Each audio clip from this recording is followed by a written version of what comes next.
Now available in paperback and e-readers, John Haynes, A Thorn in My Side. The man who rules the world takes on an agent from the CIA, from the Black Boule, in this all-new John Haynes series adventure. Get your copy of John Haynes' A Thorn in My Side in paperback and e-readers at online booksellers everywhere. Better get the coleslaw, y'all, cause we're having us a barbecue. Hollywood had its worst box office for October in 27 years.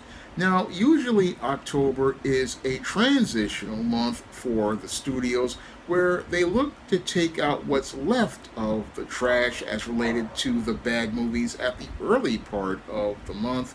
And by the end of the month, what they're looking to do is start building momentum for the holiday movie season. Unfortunately, what's happened is over this October, the Hollywood movie studios aren't really making box office hits like they had back in the days of 1997, which was the last time they had a box office haul this low. I mean, back then in 1997, when they had the number of box office this low, this was the month of 1997, and they were releasing movies that were considered to be hits, such as Kiss the Girls, I Know What You Did Last Summer, and Devil's Advocates, which all were top-grossing films at the time, which made over $385 million. However, this year, with movies like Tron Ares and Dwayne Johnson's The Smashing Machine, the studios just aren't pulling in the box office revenue like they used to over 27 years ago. Now, the big problem with Hollywood is that they're not able to go out here and tap America's cultural pulse anymore and create content that people want to go to the theaters to go to see. Now, people do want to go to the theaters to go see movies. Unfortunately, what's been happening is that the studios basically haven't been making the kind of content that people find to be exciting or entertaining whatsoever. And even worse, they're making less films than they did during the time of 1997, because again, in 1997, they made multiple films like Kiss the Girls, I Know What You Did Last Summer, and The Devil's Advocate, so people had more variety back then. Unfortunately, as media has consolidated over the last 25 plus years, what has happened is the studios basically are making fewer movies and investing more money into bigger budgeted films like Tron Ares and movies like The Smashing Machine, and that's basically hurting their overall bottom line. Now, the big problem I'm seeing with Hollywood is this whole culture that I've seen as across the country as related to complacency.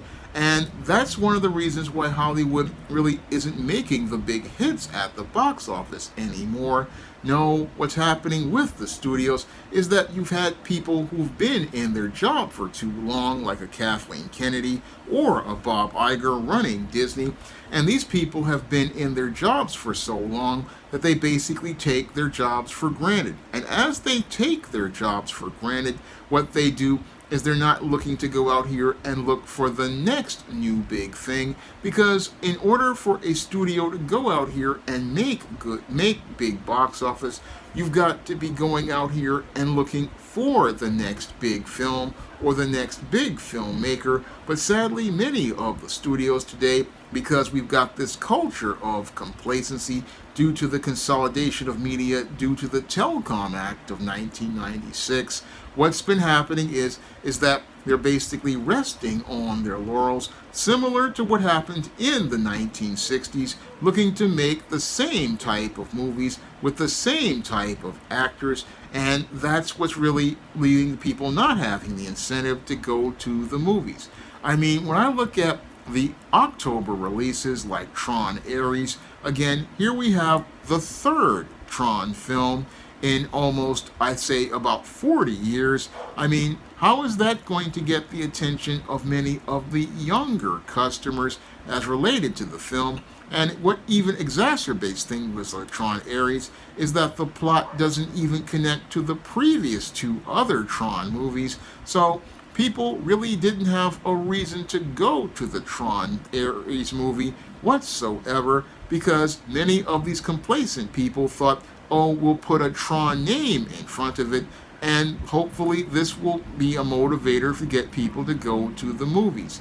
No, you've got to do more than that when you're making movies. No, when you go out here and make a movie, you've got to, one, have a story that answers the three questions: who is the main character, what do they want, and most importantly, why should we care? You just can't rest on the laurels of a franchise name and hope for the best of people coming to go see it because of a franchise, especially a 40-year-old franchise, because many of the younger people who you really want to get, they don't know what Tron is or even care what Tron is. I mean, most of the people who were watching Tron are basically now my age or in their 60s or 70s, because this film came out all the way back in 1982, the first one. So you're sitting there thinking this movie's going to be a hit when there's no way it can be a hit whatsoever. And this is the problem with these complacent Hollywood executives.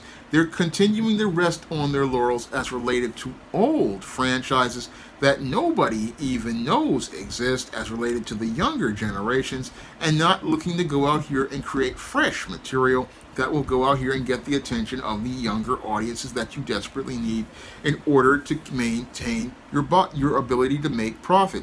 Now, the other big movie that wound up failing was Dwayne Johnson's The Smashing Machine. Now, this movie was basically about an ultimate fighter and his life. And again, this movie failed to answer the critical question of why should we care. But they thought, oh, we've got Dwayne Johnson in a dramatic role and people will come out to go see it.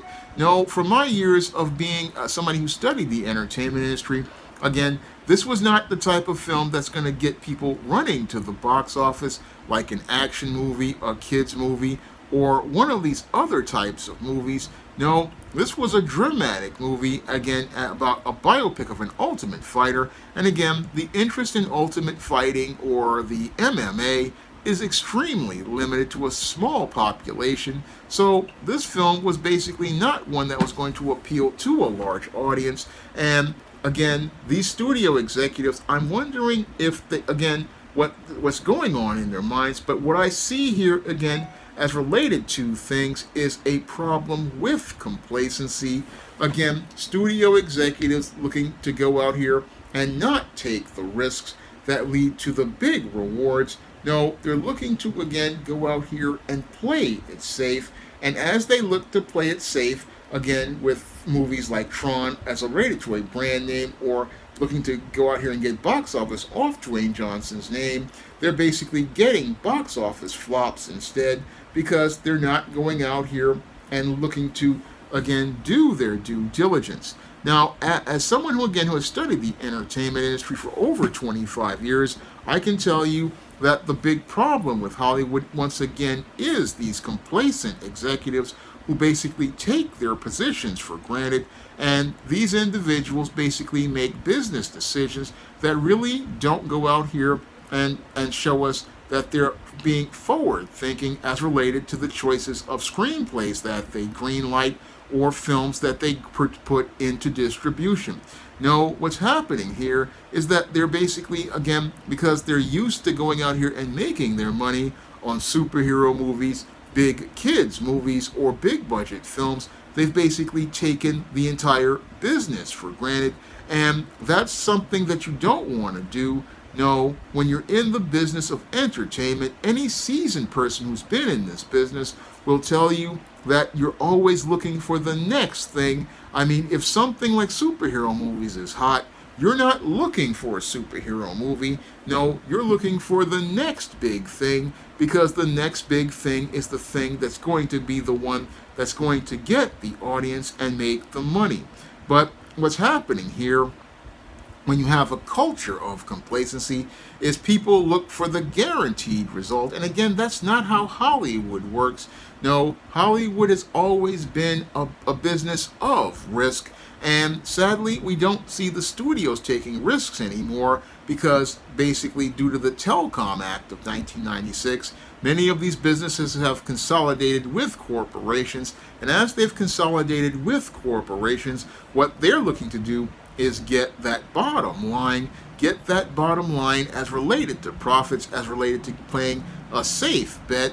But the movie business has never been about safe bets. No, that's why we had the lackluster summer we had with Superman winding up flopping at the box office, because these studio executives, again, as they've become complacent with corporate money, and in some cases, as one viewer told me, basically with this money from places like BlackRock, they basically don't have that incentive to go out here and look for that next big film or that next big filmmaker like a Quentin Tarantino or a Martin Scorsese. No, they go out here and produce safe bet films that will please the corporate boss, the corporate folks, and the stockholders as related to share. But what's happening is that they're losing more market share to imported films like Chainsaw Man, and many, and even losing to other products like the Taylor Swift film. I mean, the studios basically are losing money because they're not going out here and listening to the people and taking the risks. I mean, I don't see any film in these 2020s, and we're in the 2025, that really says something about the decade the way I did with the 1970s, the 1980s, or the 1990s. I mean, I recently heard they want to do a Mummy with Brendan Fraser. Again, a man who I would say is way too old for this role, and a franchise that basically has run its course. Again, showing me how complacent executives want guaranteed results, but there's no guaranteed results in entertainment. No guaranteed results, and that's basically being shown with the box office, where people just have no reason to go to the theater because there's nothing special at the theater. No, people these days, when we go to the theater, basically when they say, hey, many of these movies don't give me a reason to care. They don't really give me a reason to go out and want to go to the theater. And again, it's because the studios are afraid to go out here and take the risks, afraid to take the risks as related to unique films. No, what they want to do is go out here like they did in the 2010s and try to go out here and create take old franchises and then try to again change the gender of the characters with girl boss characters, or like Rey and the female Terminator and many other type of characters. They don't want to go out here and again explore different concepts, and when they had an opportunity to do so, they basically look to sabotage things. I mean, when I look at Black Fantasy with Black Panther basically showed us and showed Hollywood, hey, you got a market here that's basically gonna be the next big thing. I mean, Black Panther, the biggest movie of 2018, showed us that Black Fantasy could be viable, but the studios, in their, again, complacency and their racism, didn't want to go out here and start making those type of movies. No, they looked to sabotage the entire genre with Oprah Winfrey's A Wrinkle in Time, and showed me again how out of touch these executives are. They would rather hold on to their racism and stay complacent in their whole situation rather than move ahead. And sadly, as they do this, the entire whole institution of American entertainment is continuing to implode as related to its business. That's what's happening to Hollywood right now. I mean, you had the worst summer of 2025. We had Superman flop at the box office. We had, again, many movies basically not get any traction, and the studios continuing to, again, in their complacent mindset, go out here and still think you can continue to make old franchises that are in some cases anywhere from 50 to 30 years old. continuing to try to get miles out of them instead of being forward thinking and saying, hey, it's time to go get the next big thing. It's time to go to find the next creator. It's time to find the next big talent. It's time to find the next story. No, instead of taking that risk, they're still hoping to get, again, guaranteed results. And again, you can't get guarantees in entertainment because the attempt to get guarantees in entertainment only lead to you, again, getting the guarantee that your project will fail. Because if your project can't, again, tap that cultural zeitgeist, can't tap that cultural pulse, and answer that critical question of why should we care, then people won't care to have a reason to watch your movies. And that's what's happening right now as related to Hollywood. That's leading to it being in the worst decline as related to its business ever since the period of the 1960s, when, again, disconnected executives at that time went out here continuing to make World War II movies, continuing to make epic movies and musicals in a time where people were reading about their relatives dying in Vietnam and reading about changes in the country. They were still stuck in a time frame of the 1950s and a different age, and that's what's happening right now to these movie studios.